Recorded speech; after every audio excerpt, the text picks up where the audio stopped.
وعلى آل إبراهيم إنك حميد مجيد. يا رب صل وسلم دائما أبدا على حبيبك خير الخلق كلهم. مولاي صل وسلم دائما أبدا على حبيبك خير الخلق كلهم. الحمد لله وحده والصلاة والسلام على من لا نبي بعده. أعوذ بالله من الشيطان الرجيم. بسم الله الرحمن الرحيم. ويوم يحشر أعداء الله إلى النار فهم يوزعون. اور یاد کرو اس دن کو جب ہم جمع کریں گے اللہ کے دشمنوں کو آگ کی طرف، اللہ کے دشمنوں کو جمع کریں گے جہنم کی طرف. اللہ ہم سب کو اپنے دوستوں میں شامل فرمائے، دشمنوں سے حفاظت فرمائے. اعداء اللہ ویوم یحشر، اور جمع کیے جائیں گے جس دن جمع کیے جائیں گے اعداء اللہ، اللہ کے دشمن، الی النار، جہنم کی طرف. فہم یوزعون، تو ان کو روکا جائے گا. اس کے 2-3 معنی ہیں جن کے لیے قرآن پاک میں یہ لفظ آیا ہے. یہی 19ویں پارے میں ہے. حضرت سلیمان علیہ السلام کے لشکر کے لیے وحشر لسلیمان جنودہ، ان کے لیے لشکر جمع ہوا تو وہاں آیا فہم یوزعون، تو ان کو روکا جاتا تھا اور پھر ان کو بانٹا جاتا تھا. اور یہی لفظ ربی اوزعنی ان اشکر نعمہ، وہاں بھی یہ لفظ آیا، وہاں اس کے معنی توفیق ہیں. تو یہاں اس کا معنی کریں گے فہم یوزعون، تو ان کو روک کر کے بانٹا جائے گا. روکا جائے گا جہنم سے پہلے اور پھر بانٹا جائے گا. اور بانٹنے کے معنی بار بار بتائے، یہودی الگ، عیسائی الگ، منافق الگ، مشرک الگ، پھر چور الگ، بدماش الگ، ڈکیت الگ. ہر ایک کے الگ الگ ٹولے، ہر ایک کے الگ الگ گروپ بنائے جائیں گے. اللہ ان سارے گروپوں سے ہماری حفاظت فرمائے. حتی اذا ما جاؤوہا، یہاں تک کہ جب وہ آ جائیں گے جہنم کے پاس.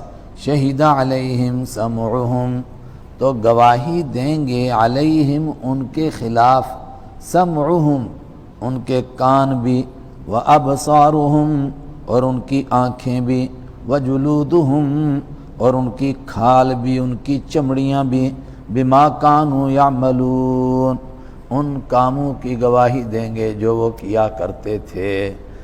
سارا کچا چٹھا سامنے آ جائے گا.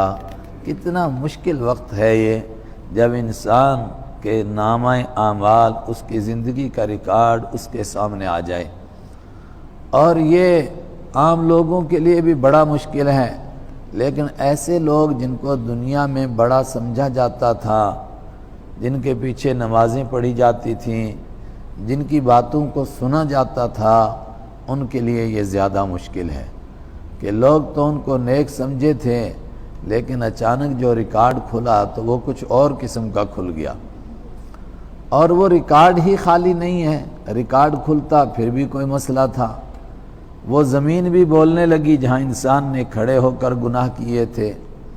زمین بولتی تب بھی، لیکن اس کے بعد انسان کے جسم کے اعضاء بولنے لگ گئے. اس کے ہاتھ بولیں گے، اس کے کان بولیں گے، اس کی آنکھیں بولیں گی، اور اس کے پاؤں گواہی دیں گے، اور اس کی کھال بولے گی، اور کھال کا ایک ایک بال بولے گا. انسان کے لیے کتنی رسوائی کی بات ہے. بہت بڑے بڑے گناہ لوگ کرتے ہیں، کس لیے؟ کچھ گناہوں کو چھپانے کے لیے. ایک گناہ ہوا، بدکاری ہو گئی، بچہ ٹھہر گیا. دوسرا گناہ کرتے ہیں، اس کو قتل کرتے ہیں تاکہ کسی کو پتہ نہ چلے.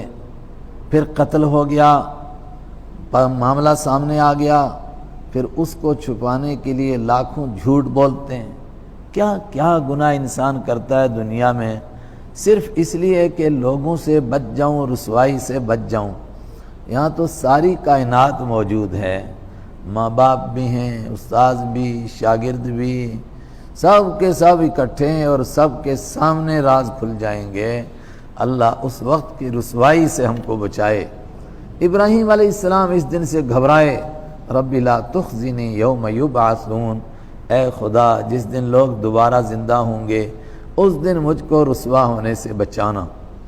وقالوا لجلودہم، اور لوگ حیران ہو کر کہیں گے اپنی کھالوں سے، اپنی چمڑیوں سے، لما شہدتم علینا، کیوں تم نے گواہی دی ہمارے خلاف؟ تمہیں یہ بولنے کی طاقت کہاں سے آ گئی؟ چمڑی تو نہیں بولا کرتی، پاؤں تو نہیں بولتے ہیں، ہاتھ تو نہیں بولتے ہیں، آنکھیں تو نہیں بولتی ہیں، کان تو نہیں بولتے ہیں، یہ تم ہمارے خلاف گواہی دینے لگ گئے؟ کیسے تم نے ہمارے خلاف بولنا شروع کیا؟ قالوا انطقنا اللہ الذی انطق کل شیء، قالوا، وہ کہیں گے ہم بولے نہیں بلکہ ہم کو بلوایا گیا، ہم مجبور ہیں بولنے کے لیے۔ انطقنا، بلوایا ہم کو، اللہ، اس اللہ نے، الذی انطق کل شیء، جس نے ہر چیز کو بولنے کی طاقت عطا فرمائی۔ دنیا میں بھی ہر چیز بولتی ہے، یہ الگ بات ہے کہ کسی کی بولی سمجھ میں آتی ہے، کسی کی نہیں آتی ہے۔ سورہ نمل میں ہے کہ چیونٹیوں نے آپس میں کیا کیا گفتگو کی، حضرت سلیمان علیہ السلام نے وہ سمجھی۔ یہ بھی ہے کہ ہدہد کہیں گئی اور اس نے واپس آ کر کے عذر پیش کیا، حضرت سلیمان علیہ السلام نے اس کی بات کو سنا، اس کی بات کو سمجھا اور اس کو جواب دیا۔ معلوم ہوا کہ یہ ساری چیزیں بولتی ہیں۔ یہ الگ بات ہے کسی کی بولی سمجھ میں آتی ہے، کسی کی نہیں آتی ہے۔ انطقنا، ہم کو بلوایا، اللہ، اس اللہ نے، الذی انطق کل شیء، جس نے بلوایا ہر ایک چیز کو، وہو خلقکم، چمڑی کہے گی، اور اللہ ہی نے تو تم کو پیدا کیا تھا۔ جس نے پیدا کیا، جو اللہ پیدا کر سکتا ہے انسان کو، وہ تو بلوا نہیں سکتا آج؟ اول مرہ، اسی نے تو تم کو پہلی مرتبہ پیدا کیا، وَإِلَيْهِ تُرْجَعُونَ، اور اسی کی طرف تم کو لوٹایا جانا تھا، اسی کی طرف تم لوٹائے جاؤ گے۔ یہ بڑا مشکل مرحلہ کہ آدمی لوٹ کر کے اللہ کے پاس جائے گا، کوئی بادشاہ بنے، کوئی وزیر بنے، کوئی فقیر بنے، کوئی کچھ بھی بن جائے، جہاں بھی جائے شام کو کہاں ہے؟ اِلَىٰ رَبِّكَ الرُّجْعَىٰ، تیرے رب کے پاس واپسی ہے، جاؤ ناچ کود کرو جتنی مرضی کرنی ہے، آ جاؤ گے شام کو میرے پاس ہی۔ کہاں جائے آدمی، کتنا بھاگے، کدھر بھی جائے، مگر واپس اللہ کے پاس۔ اور اللہ توفیق عطا فرمائے کہ اللہ کی محبت ایسی ہو کہ بندے کو اس دنیا سے جاتے ہوئے غم نہ ہو، خوشی ہو کہ اللہ سے ملاقات کرنی ہے۔ جب ملاقات کرنی ہے تو بس ایک چھلانگ مارنی، ادھر پہنچ جانا ہے، تو یہاں رشتہ داروں کے چھوٹنے کا غم نہیں ہوگا بلکہ اللہ سے ملنے کی خوشی ہو موت کے وقت میں۔ اور یہ بہت بڑی بات ہے۔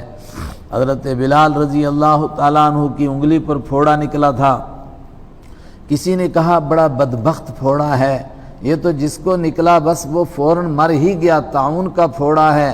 کہا بدبخت پھوڑا ہے، یہ خوش قسمت پھوڑا ہے، یہ دنیا کی تمام چیزوں سے اور دنیا سے مجھے زیادہ پیارا ہے۔ لوگوں نے کہا اس میں کیا کمال ہے؟ کہا سنلقی احبابنا محمدن و اصحابنا، اس پھوڑے سے تو ہم دوستوں سے ملاقات کریں گے، محمد صلی اللہ علیہ وسلم سے ملاقات کریں گے، اپنے ساتھیوں سے ملاقات کریں گے۔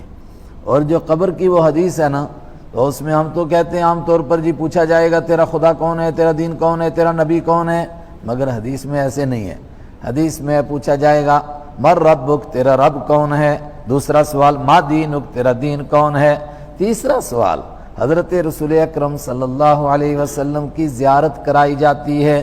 لیکن میں بار بار بتا رہا ہوں